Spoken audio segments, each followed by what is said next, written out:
NCB ने बीती रात एक विदेशी नागरिक को गिरफ्तार किया है। क्रूज मामले की जांच के दौरान ये कार्रवाई की गई है। खबर यह भी है कि आज एनसीबी दोबारा से आर्यन की कस्टडी की मांग कर सकती है। कोर्ट में आर्यन की आज पेशी होनी है, तो हो सकता है कि दोबारा एनसीबी कोर्ट में आर्यन खान के लिए कस्टडी की मांग करे और भी पूछताछ में क्या खुलासे होते हैं ये देखना होगा। हमारे साथ मुंबई से जुड़ रहे हैं सूरज ओझा। सूरज, आज का दिन आर्यन खान के लिए कम से कम बेहद महत्वपूर्ण कि जेल होगी या बेल होगी या एनसीबी को एक बार फिर आर्यन की कस्टडी मिलेगी? जी बिल्कुल, आर्यन जब से गिरफ्तार हुए हैं हमेशा से कयास लगाए जा रहे हैं कि उन पर कंजम्पशन के चार्जेस हैं, उनके पास से किसी भी तरह का ड्रग्स नहीं मिला है, ऐसे में उनकी कस्टडी नहीं बढ़ सकती। लेकिन पहले दिन एक दिन की कस्टडी मिलती है और दूसरे दिन फिर से एनसीबी कस्टडी ले लेती है। एनसीबी ने आरोप लगाया है कि आर्यन के जो मोबाइल से ऐसे चैट्स मिले हैं जो काफी चौंकाने वाले हैं और इंक्रिमिनेटिंग है, जिसे वेरीफाई करना बहुत जरूरी है। और अगर इसे वेरीफाई किया जाता है तो शायद ड्रग पेडलर्स तक हम पहुंच सकते हैं, ऐसा एनसीबी ने दावा किया था। और एनसीबी के सूत्र बताते हैं बीती रात इसी मामले में वर्कआउट करते समय एनसीबी ने एक विदेशी नागरिक को गिरफ्तार किया है, जिसके पास से कमर्शियल क्वांटिटी में ड्रग्स भी मिला है। इसके अलावा एनसीबी सूत्र ये भी बताते हैं कि वो आज दोबारा से आर्यन की कस्टडी मिले इसकी मांग कर सकते हैं, लेकिन फिलहाल वो वर्कआउट कर रहे हैं कि इनके पास क्या कुछ मिला है। आपको बता दें इस पूरे मामले में अब तक 17 लोगों की गिरफ्तारी हो चुकी है, जिसमें से 4 ऐसे लोग हैं जो इवेंट ऑर्गेनाइजर्स से बिलोंग करते हैं, दिल्ली बेस्ड एक फर्म से बिलोंग करते हैं।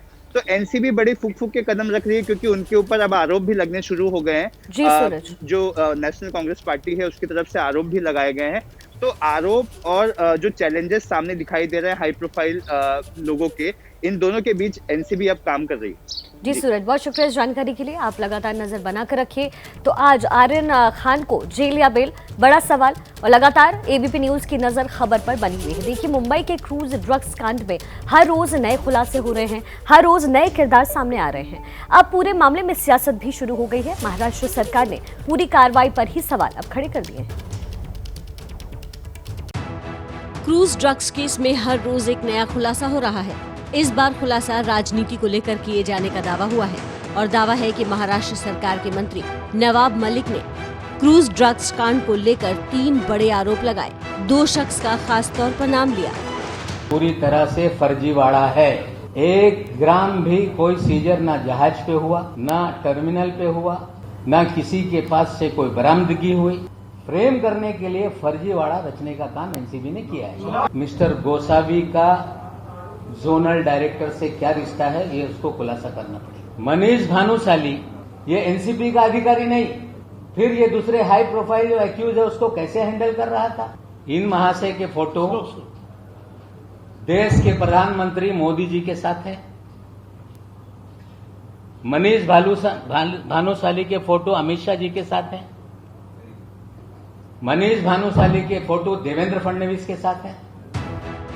अब जानिए कि किरण बी गोसावी और मनीष भानुशाली सीन में कहां से आए। गोसावी की आर्यन की गिरफ्तारी के बाद ली गई सेल्फी वायरल है, जबकि गिरफ्तारी के बाद मनीष भानुशाली एक और आरोपी अरबाज मर्चेंट को लेकर आते हुए दिख रहे हैं। इसके बाद नवाब मलिक ने गुजरात कोर्ट से पकड़े गए ड्रग्स को लेकर मनीष भानुशाली पर सवाल खड़े किए।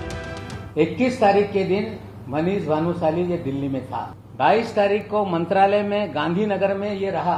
21-22 तारीख की तारीख इसलिए इम्पोर्टेंट है कि मुंद्रा पोर्ट पे गुजरात में ड्रग का कंसाइनमेंट पकड़ा गया। 28 को फिर बंबई आता है और 3 तारीख को छापेमारी में लोगों को गिरफ्तार करता है। नवाब मलिक के इन आरोपों के बाद एबीपी न्यूज ने मनीष भानुशाली से बात की तो उसने आरोपों से साफ इनकार किया। मैं एक आम नागरिक के हिसाब से इसका पर्दाफाश करने के लिए मैं उनके सामने गया। इस मिशन में इसके लिए जुड़ा कि मेरे पास जो जानकारी है वो मैं एनसीबी के साथ साझा करूं। गुजरात में ड्रग्स पकड़ा गया उससे मेरे को कुछ मालूमात नहीं है। मैं एक पार्टी का कार्यकर्ता हूं, जैसे हमारे 6.5 करोड़ कार्यकर्ता है उसमें से मैं एक कार्यकर्ता हूं। मैं कोई पार्टी का पदाधिकारी नहीं हूं। उधर एनसीबी ने भी बाकायदा प्रेस कॉन्फ्रेंस कर अपने ऊपर लगे सभी आरोपों को बेबुनियाद बताया। Some allegations leveled against the organizations are baseless and seem to have been with malice and probable prejudice that may have been harbored in retaliation against earlier legal action carried out by NCB. वहीं महाराष्ट्र सरकार के आरोपों पर BJP भी सामने आई और जवाबी हमला बोला। नवाब मलिक जी का दर्द ही कुछ और है। एनसीबी ने उनके डायरेक्ट रिलेटिव को ड्रग्स के मामले में अरेस्ट किया है, तब से लगातार एनसीबी के खिलाफ वे आग उगलते हैं और इस प्रकार के बयान देते हैं। अब पूरे मामले पर सियासत शुरू हो चुकी है और ये फिलहाल थमती नहीं दिख रही है।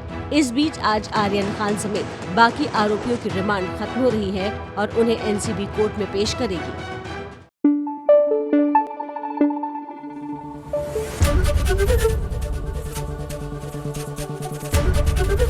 एबीपी न्यूज आपको रखे आगे।